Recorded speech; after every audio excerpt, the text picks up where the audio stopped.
So let's do another example. Let's find the probability that z is greater than negative 1.2. So now, if you apply the formula that we derived earlier, then this is going to be equal to 1 minus the probability that z is less than or equal to negative 1.2. And now we just need to look for the probability that z is less than or equal to negative 1.2 in the table. So let's do that. Let's go to our table. We want the probability that z is less than or equal to negative 1.2. So negative 1.2 can be technically written as negative 1.20, right? So the first part of this number is negative 1.2, and the second part of this number is 0.00. Right? So what we want to do is we want to go to row negative 1.2.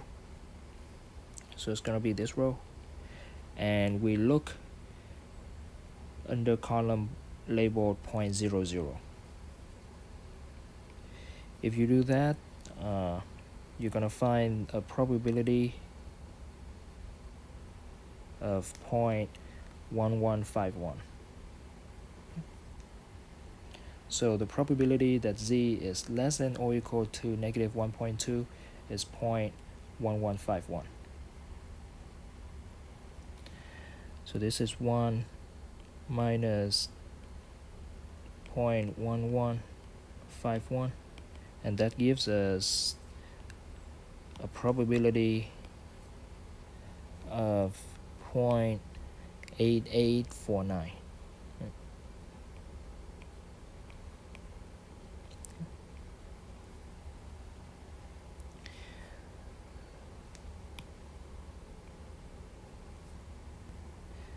Now, if you recall from the previous video, the formula that I wrote up was the probability that z is greater than or equal to z sub 0 equals 1 minus the probability that z is less than or equal to z sub 0.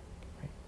But here, the probability that we're looking at was just greater, right? Not greater than or equal to. Right? We apply the same method anyway. Why is that? Now, when we talk about a continuous variable, it doesn't matter whether we include the equal sign or not, right? So in other words, for